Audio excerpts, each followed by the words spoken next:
amigos del Proyecto Grado Cero? El día de hoy nos encontramos con el doctor Antonio Flores Saldaña, quien está aquí con nosotros. Le agradecemos por darnos esta entrevista y también agradecemos a la editorial Tirant Lo Blanche, quien nos otorgó la obra Interpretación y Ponderación de los Derechos Fundamentales en el Estado Constitucional, que es compilador el doctor Antonio Flores Saldaña. Bienvenido, doctor. Muchas gracias. Bueno, para empezar, daré una breve síntesis curricular del doctor. Él es licenciado en Derecho por la Universidad Panamericana C de Guadalajara, ganador del reconocimiento Mariano Otero en Derecho por la Cámara de Comercio de Guadalajara, tiene mención honorífica en el Máster en Humanidades y Ciencias Sociales de la Universidad Abad Oliva CEU de Barcelona, España. Cuenta con estudios de maestría en la UNAM y actualmente se encuentra como doctorante en Derecho por la Universidad Panamericana C de Guadalajara. Bueno, después de esta breve síntesis curricular, doctor, le pediría que nos explicara por qué es importante actualmente escribir y platicar sobre interpretación y ponderación de los derechos fundamentales. Sí, cómo no. Muchas gracias antes por la invitación a Grado Cero, por supuesto a la editorial Tirant Lo Blanche y a los directivos de la Universidad Panamericana, al doctor Juan de la Borbolla, al doctor Isaías Rivera y al doctor Edmundo Romero por la oportunidad de coeditar con la editorial. Precisamente la interpretación de los derechos fundamentales estriba en que las normas que contienen estos derechos son considerados en la actual doctrina constitucional como principios jurídicos. Los principios jurídicos, a diferencia de las leyes ordinarias, requieren una interpretación más compleja en cuanto al contenido material, ¿verdad?, que contiene, para efectos de concretarlos en la realidad del caso particular, ¿no? Es una realidad compleja, es una realidad que estriba precisamente en los valores del ordenamiento jurídico, valores superiores reconocidos en la Constitución, y por lo cual sí implica un esfuerzo adicional en cuanto a la interpretación de esas normas. Hay una especificidad bastante peculiar al momento de desentrañar ese sentido, pero este sentido es un contenido de valor, un contenido moral, y bueno, que incide directamente en la teoría del derecho en cuanto a precisamente cuestionar si la ley es todo el contenido del derecho o la moral incide o no de forma necesaria en cuanto a su vinculación.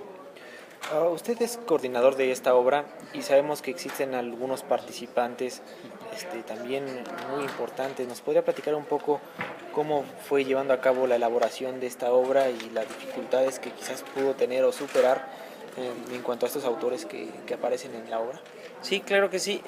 La obra tiene como finalidad dar un recorrido por la interpretación jurídica desde distintas disciplinas. El doctor José Barragán, su artículo tiene como finalidad desentrañar si hay una razón histórica en el constitucionalismo mexicano y cómo se ha interpretado a través de las constituciones ese contenido material y de justicia, ¿no? Carlos Bernal Pulido, en un artículo fundamental para la teoría hermenéutica de los derechos fundamentales, trata la ponderación como procedimiento para interpretar los derechos. Este artículo es fundamental para desentrañar ese contenido y a través de diversas fórmulas, la fórmula del peso, la fórmula del contenido concreto, del contenido abstracto y contenido específico de sus derechos, pues implica que se lleva a cabo una metodología diversa, ¿no? A la subsunción. Carmen Platas Pacheco, María del Carmen Platas Pacheco, del argumento moral al argumento retórico, trata este nuevo enfoque argumentativo del derecho, más desde el punto de vista de la retórica clásica. Juan Cianciardo con el argumento del principio de razonabilidad como un tema alterno a lo que podría ser el principio de proporcionalidad, que en realidad no hay una diferencia específica. José de Jesús Covarrubias dueñas en lo particular la interpretación del derecho electoral y sus principios específicos, un servidor a través del paradigma de la Constitución. Pues hay una diferencia entre un neoconstitucionalismo procedimental y sustancial. Manuel González Oropesa y Carlos Báez Silva tratan en lo particular el caso de las matrimonio entre parejas del mismo sexo en California, un caso paradigmático en la justicia constitucional que ha dado mucho de qué hablar. La objetividad jurídica de la interpretación, Carlos Mazzini Correa se plantea si en realidad es una interpretación jurídica modesta, tiene bastantes problemas, ¿no?, y consecuencias jurídicas. Gabriel Mora Restrepo lleva a cabo una diferencia entre justificación y fundamentación de las decisiones judiciales, cómo se puede llevar a cabo una interpretación en un momento dado, digamos, manipulativa de esos contenidos de los derechos. Marcos del Rosario Rodríguez considera algunos aspectos específicos para efectos de la interpretación de los derechos y hace ciertas prevenciones en cuanto al método de la ponderación.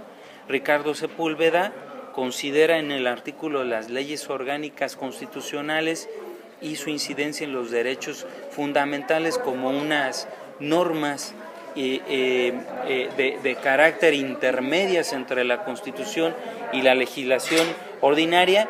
Fernando Toller lleva a cabo diversas paradigmas hermenéuticos en cuanto a que no pueden existir contradicciones o conflictos entre derechos, y finalmente Rodolfo Luis Vigo da lugar a diversos paradigmas en el cual se advierten el tránsito del Estado de Derecho legal a lo que ahora conforma el Estado de Derecho constitucional, ¿no?, como un nuevo esquema jurídico-político para interpretar los derechos fundamentales y sus contenidos materiales de justicia.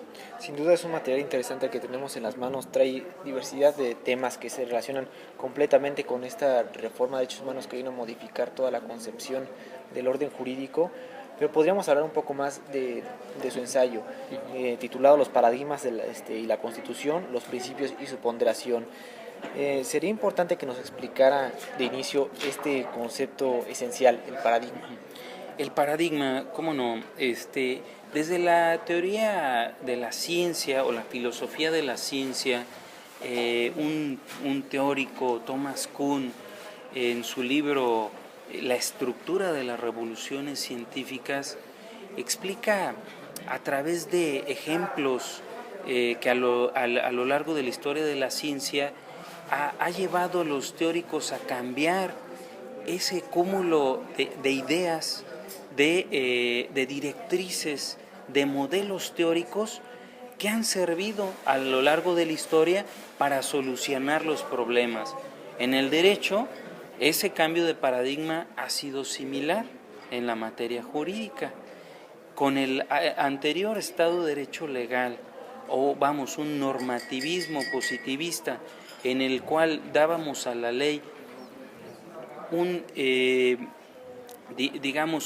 papel primordial a través de los métodos clásicos de interpretación jurídica, como el método gramatical, el lógico, el sistemático, el histórico. Vemos que en materia de derechos fundamentales ya no es posible aplicar esos métodos de interpretación, sino que actualmente los derechos, a veces los derechos no dicen nada. Los derechos en la Constitución simplemente hablan de libertad e igualdad, pero no es necesario concretarlos, ¿verdad? Desde el punto de vista sistemático, pues simplemente los derechos ahí están reconocidos en la Constitución, y es necesario hacerlos hablar en el caso particular. Es decir, la ley no establece todas las consecuencias jurídicas, es imposible, porque estamos hablando de realidades jurídicas complejas. Entonces el cambio de paradigma se da en ese sentido.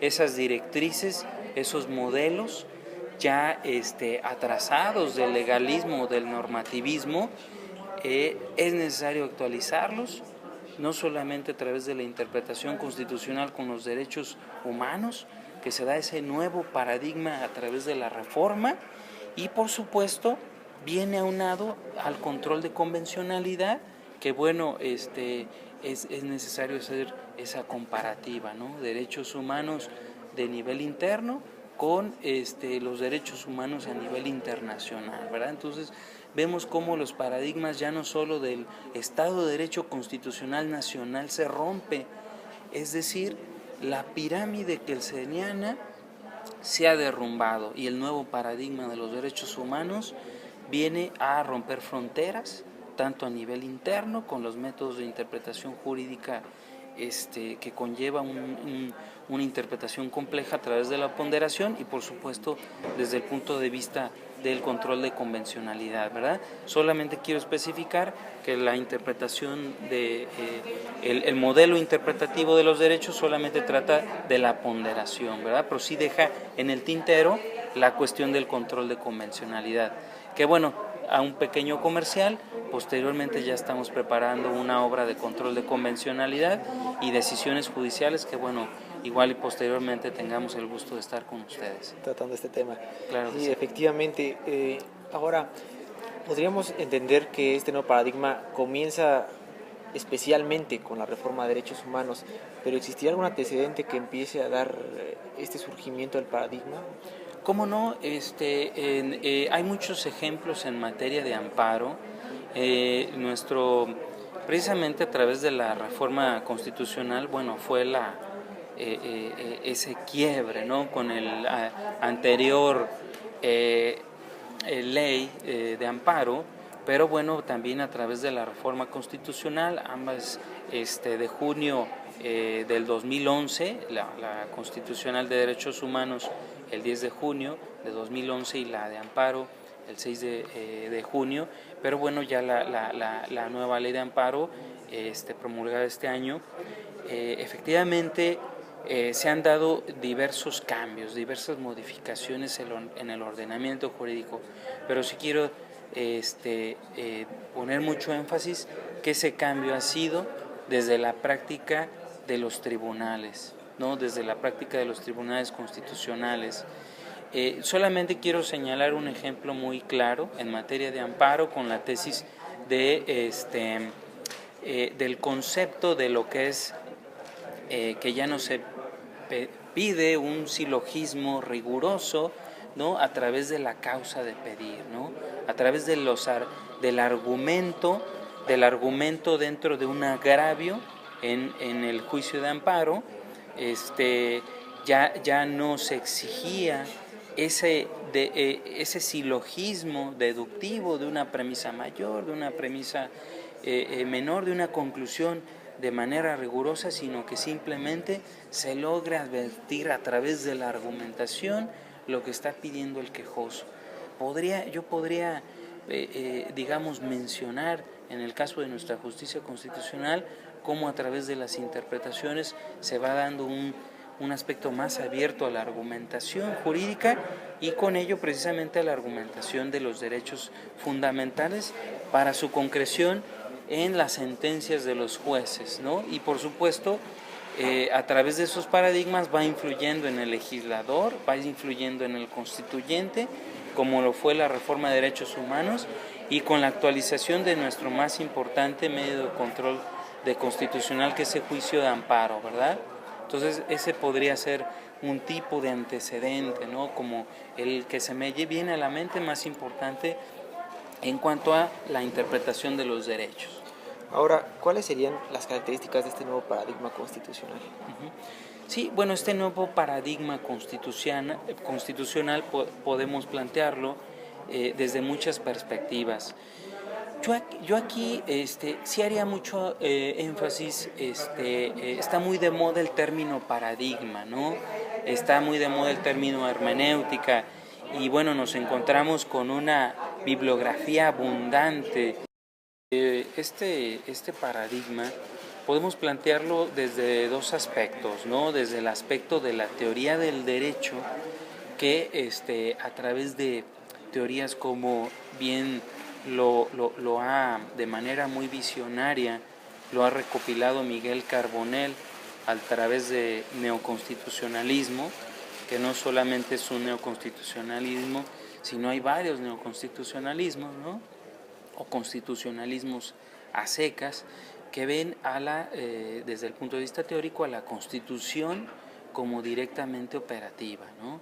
Como una norma vinculante, ya no como un programa de legislador, sino ya como una norma jurídica aplicable por el Tribunal Constitucional.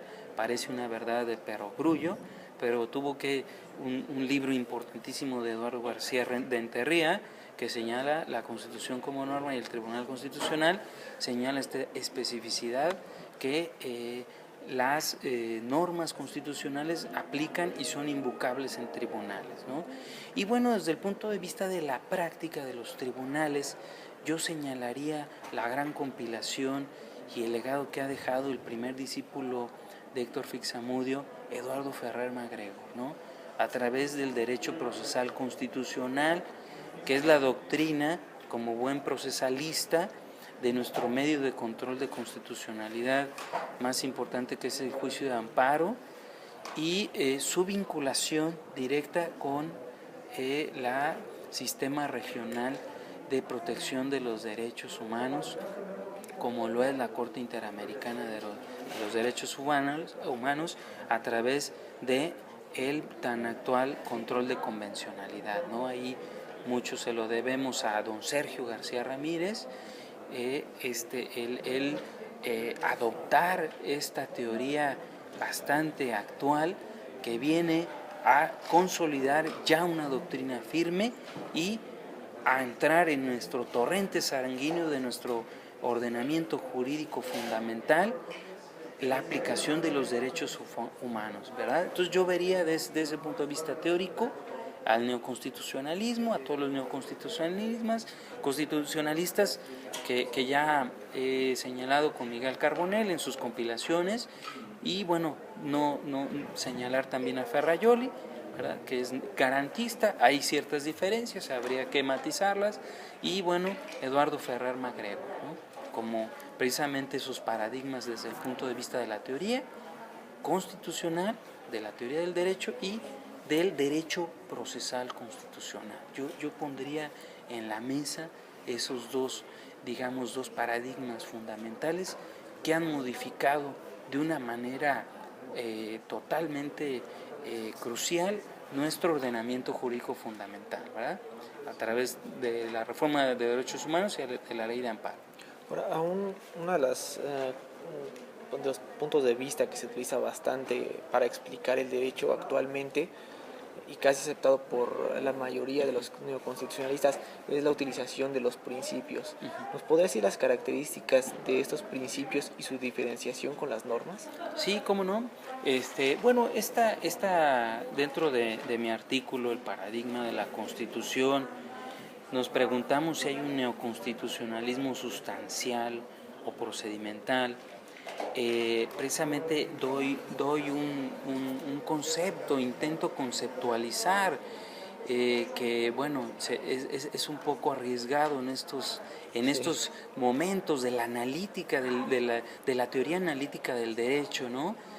Precisamente que muchas veces un concepto está a la prueba y error precisamente de los paradigmas actuales para ver si es vigente o no. Bueno, yo los concibo como los derechos, generalmente se les considera como mandatos de optimización, ¿verdad?, para la realización de sus contenidos jurídicos conforme, bueno, a las facticidades y cuestiones jurídicas y los principios en contrario que jueguen en cuanto a los principios. Pero bueno, yo los podría hacer que aquellos mandatos con contenido moral y forma jurídica que establecidos en la Constitución como derechos fundamentales establecen un sentido específico para su interpretación y ponderación, ¿no? Entonces, bueno, su diferencia con las reglas es que las reglas son mandatos definitivos, ¿verdad? Hay una consecuencia jurídica específica, ¿verdad? A través de una norma general, se subsume en el hecho, en la situación fáctica, y hay una consecuencia. Los principios no tienen una hipótesis de hecho. Los principios hay que colmarlos a través de la ponderación, de la interpretación hermenéutica para concretar su contenido deóntico, ¿verdad? A través de un mandato, de una permisión, de un hacer, de un no hacer, cuyo contenido precisamente no es igual que el de las reglas. Tiene un contenido de peso específico en el caso constitucional y que, bueno, se aduce precisamente que hay un conflicto o una colisión entre principios, ¿no? Que esa es la diferencia, ¿no? Todo ello nos ayudará a entender otra figura específica, ¿no?, de este nuevo paradigma, que es la ponderación. ¿Nos puede explicar un poco cómo ayudan los principios a ejercer esta ponderación? Claro que sí. Bueno, la ponderación precisamente para concretar el peso específico de un principio, de un derecho fundamental, es necesario llevar a cabo un análisis de las condiciones relevantes, ¿verdad?, por las cuales ese principio, a través de la ponderación, tiene una aplicación práctica, ¿no? Esa aplicación práctica, a través de la ponderación, va a adecuar el mandato de optimización conforme a las condiciones fácticas y jurídicas y en relación con los principios en contrario que tienen en el caso constitucional. La ponderación, para analizar el peso específico de ese principio, normalmente se evoca al principio de proporcionalidad, ¿no? Principio de proporcionalidad y al del contenido esencial del derecho fundamental, pero más que nada el principio más invocado para llevar a cabo la ponderación, para ver el peso específico de un derecho fundamental, es el principio de proporcionalidad. Ver si esa interpretación o si ese derecho fundamental es idóneo, ¿verdad?, si está legitimado constitucionalmente, si es necesario, ¿no? Si es necesario, si no hay otra opción jurídica menos gravosa para llevar a cabo la restricción de ese principio, o se le está dando una cobertura desproporcionada, y el principio de proporcionalidad en sentido estricto, ver si hay una alternativa, ¿no? Si hay una alternativa, hay un mayor beneficio en ese caso específico que el perjuicio que se va a realizar, ¿no? Entonces, bueno, de manera muy elemental, muy rápida, le podría decir que ese es el método de la ponderación, y bueno, a través del principio de proporcionalidad, que es una forma de concretar ese contenido fundamental, ese contenido específico, y bueno, a través del test de la proporcionalidad. Y más adelante en su obra, conforme avanzamos, empieza a explicar un concepto, neoconstitucionalismo. ¿Nos podría explicar esta diferencia entre lo que es el neoconstitucionalismo y el constitucionalismo, si es que usted considera completamente diferentes o matizados estos dos conceptos? Claro que sí. Yo aquí evocaría una idea que han señalado mucho los neoconstitucionalistas. Le llaman al neoconstitucionalismo como el hombre de paja, ¿no? Cada quien va a decir lo que considera como el concepto de neoconstitucionalismo para atacarlo o para adscribirse a sus tesis, ¿no? Bernal Pulido también señala, Carlos Bernal Pulido señala que también puede ser un cajón desastre, ¿no? De ahí sacamos los conceptos que consideramos necesarios y le adscribimos un contenido específico, un significado. Yo diría que simplemente neoconstitucionalismo es darle primacía a los derechos fundamentales y precisamente a través de su contenido material irradiar a todo el ordenamiento jurídico. No puede existir ninguna norma fundamental si no realizamos ese análisis para concretar su contenido esencial, ¿no? Porque precisamente se puede cuestionar si en el caso en el cual se está aplicando una interpretación jurídica, se puede cuestionar si se están respetando esos derechos, ¿no? Por eso es que aquí hay una especificidad fundamental en cuanto a llevar a cabo esa interpretación de los derechos que irradie su contenido esencial o fundamental de la Constitución hacia todo el ordenamiento jurídico, y por ende yo consideraría al constitucionalismo como proponer o promulgar ese efecto benéfico a todo el ordenamiento jurídico de los derechos fundamentales, ¿no? Tanto de su aspecto teórico, metodológico como ideológico. Bueno, yo no estoy muy de acuerdo en esa distinción, porque de alguna manera es manejar categorías del positivismo jurídico a una teoría no positivista del derecho, ¿verdad? Entonces yo sí, ahí sí cuestionaría un tanto la división que hace Paolo Comanducci en cuanto a neoconstitucionalismo ideológico, metodológico y teórico, porque bueno, en realidad, a mi modo de ver y la crítica que le hago a Norberto Bobbio, que a su vez Comanducci se sustenta en Bobbio, es que se dio esa división porque había que actualizar, ¿no?, al positivismo jurídico de el cuestionamiento que se le hizo, principalmente con después de la Segunda Guerra Mundial, a través de las constituciones cargadas de valores, principalmente la Constitución alemana, Ley Fundamental de Bonn, ¿verdad?, de 1949, podemos señalar la de Portugal, la italiana o la española, pero bueno, fundamentalmente se cuestionaba si el derecho era solamente reglas, y bueno, ahora el actual paradigma de la Constitución como una norma jurídica operativa vincula todo el ordenamiento jurídico, ¿verdad? Esa sería mi percepción en cuanto al paradigma del neoconstitucionalismo, si estamos o no ante un constitucionalismo a secas o un neoconstitucionalismo. Yo apostaría a ver la Constitución de una forma diferente, de una forma hermenéutica. Así es. Y continuando en esta serie de análisis que realiza a estos conceptos, también estudia un poco lo que es el Estado de Derecho y el cambio al Estado constitucional. ¿Cómo se da este cambio? Sí, precisamente un poco lo que venimos comentando.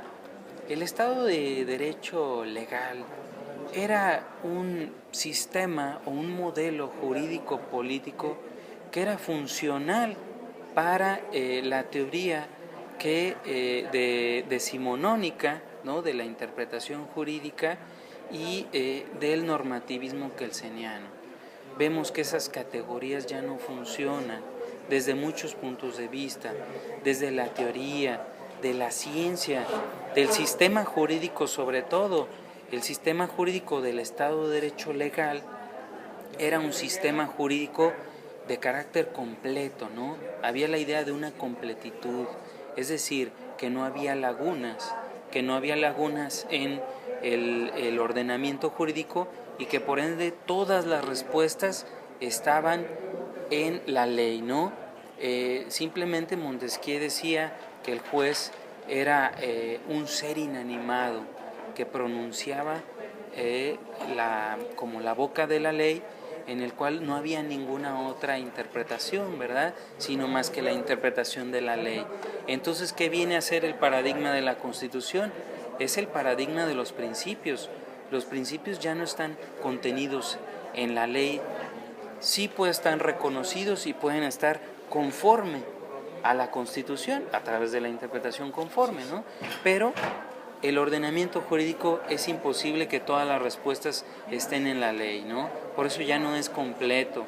Un poco las ideas de Rodolfo Luis Vigo, que a su vez interpreta a Klaus Wilhelm Canaris, que el actual sistema jurídico es un sistema jurídico poroso, es un sistema jurídico débil, en el cual ya no se puede considerar que está ausente de lagunas o de antinomias o de contradicciones, ¿no?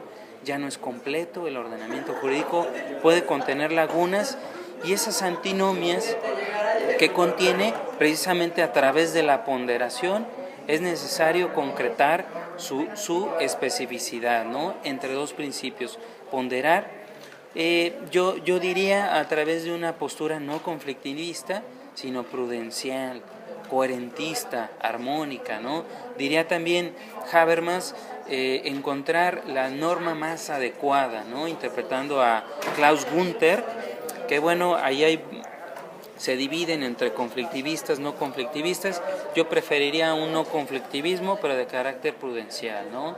Ir más allá de la ley, más allá de la interpretación literal, y bueno, darle una interpretación prudencial, buscando que se concreten los bienes humanos que están reconocidos en la norma constitucional, ¿no?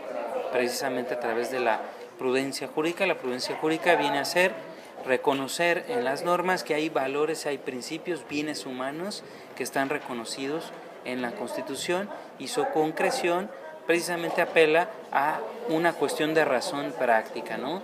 Ver en los bienes humanos una forma de interpretar las normas fundamentales, ¿no? Ese sería un poco tomar partes bastante actualizadas de un nuevo iusnaturalismo como el de Finis, ¿verdad? El de John Finis, pero bueno, sí arropándonos con este nuevo paradigma constitucional. Claro, y bueno, ya al final del libro usted nos trata más claramente lo que es el neoconstitucionalismo sustancial y procedimentalista. ¿Nos podría explicar esta división que hace usted, por favor? Claro que sí.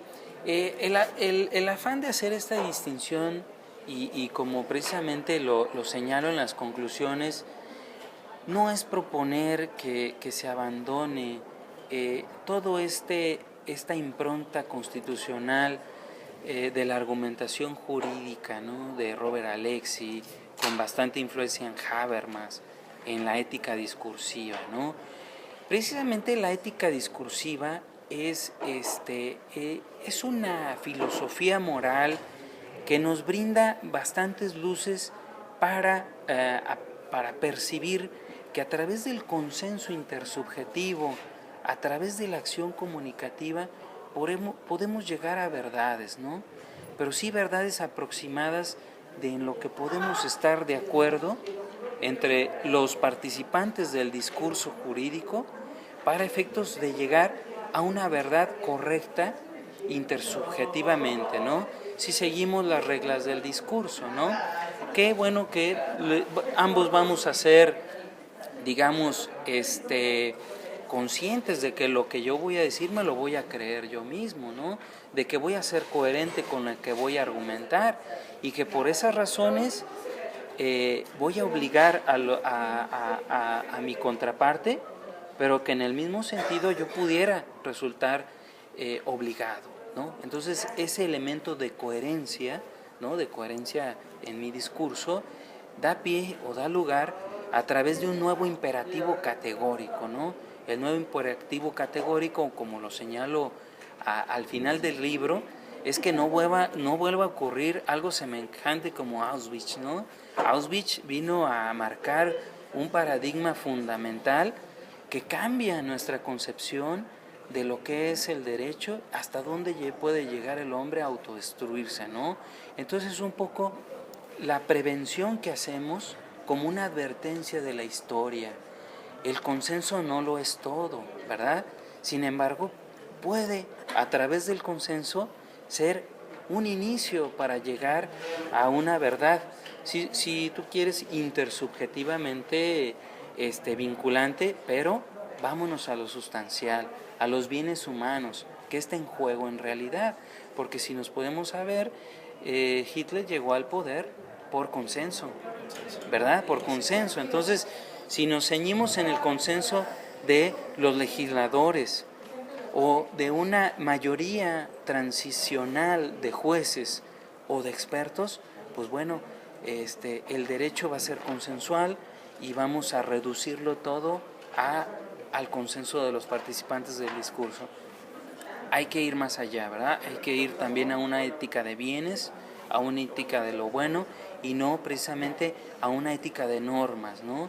Sí es bastante loable que Robert Alexy haya diseñado una teoría fundamental en nuestra realidad constitucional que ha sido de gran influencia en todos los países, no solo de la tradición europea continental, sino en los tribunales constitucionales como el de Colombia, que por supuesto ahí casi lo siguen al pie de la letra, ¿no? Y por supuesto nosotros hemos sido influidos también de esas teorías de la argumentación jurídica de los derechos fundamentales, bueno, también en Ferrajoli, pero bueno, todo esto viene a conformar nuestro nuevo bagaje cultural de los derechos humanos y bueno, precisamente a través de un neoconstitucionalismo sustancial como el que propongo es que rija también la dignidad humana, que al final de cuentas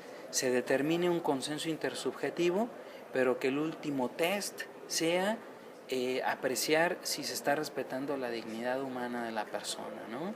Y sí podemos llegar a consensos entre tribunales, un diálogo jurisprudencial bastante nutrido a través del control de convencionalidad entre tribunales, que es muy provechoso, pero que sea al final de cuentas un neoconstitucionalismo sustancial en la persona precisamente, que se respeten sus derechos y al fin de cuentas ver que se respeta la persona, se respetan sus derechos y bueno, sí que sirva ese vehículo de la norma para concretar todo ese contenido material de los derechos a través de todo el ordenamiento jurídico, tanto en las sentencias como en el ordenamiento jurídico tanto fundamental como ordinario, ¿no? Que sea una realidad, una constitución viviente, una constitución fáctica a través de la práctica de los tribunales y no solamente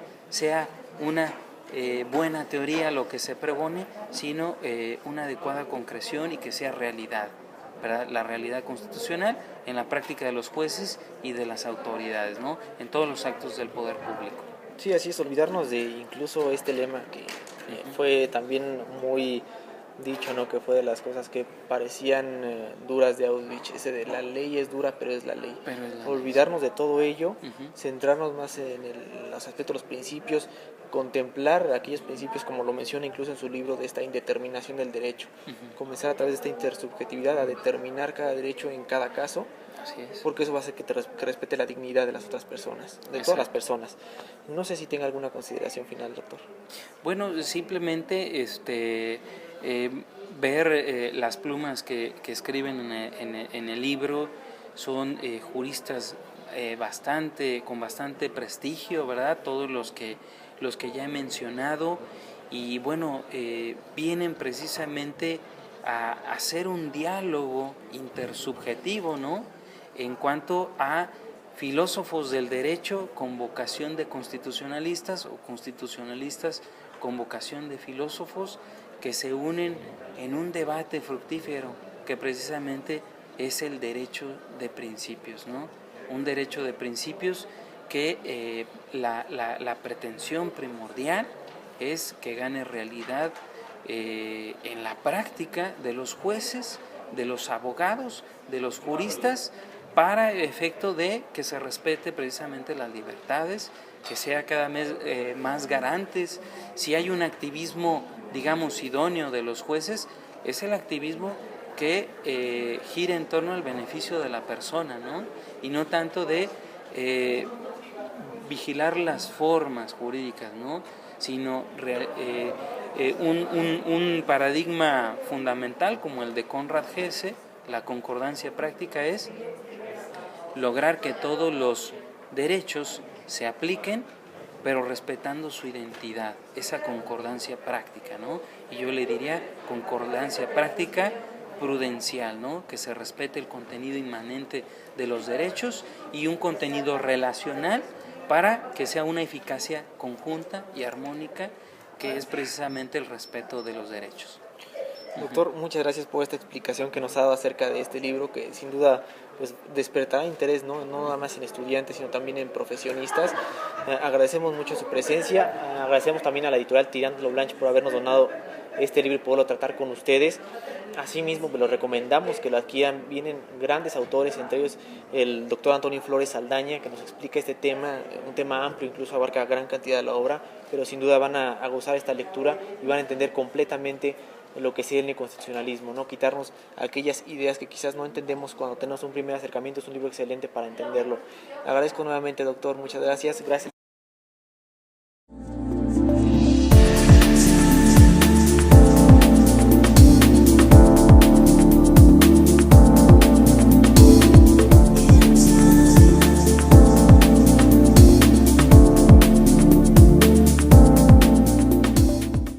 Peculiar al momento de desentrañar ese sentido, pero este sentido es un contenido de valor, un contenido moral y bueno, que incide directamente en la teoría del derecho en cuanto a precisamente cuestionar si la ley es todo el contenido del derecho o la moral incide o no de forma necesaria en cuanto a su vinculación.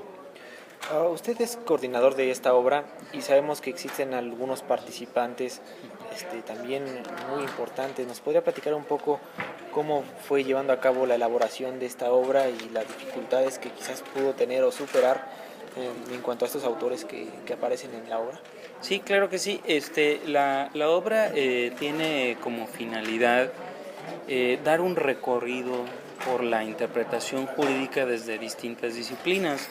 El doctor José Barragán, su artículo tiene como finalidad de coeditar con la editorial.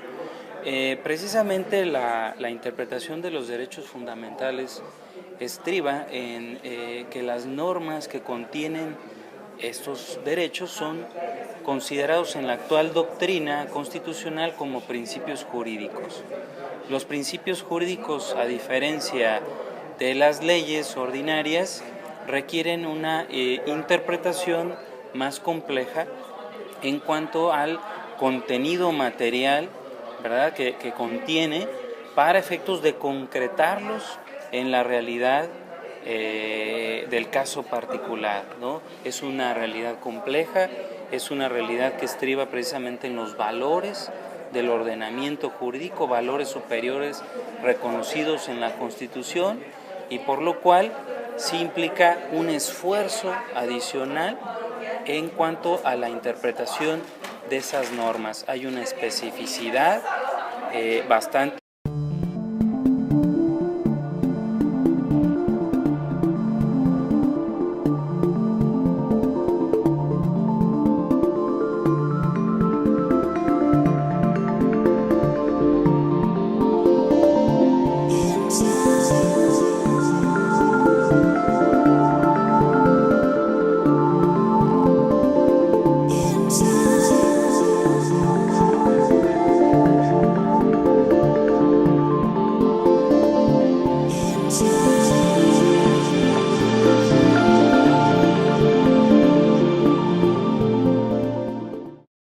Hola, ¿qué tal amigos del Proyecto Grado Cero?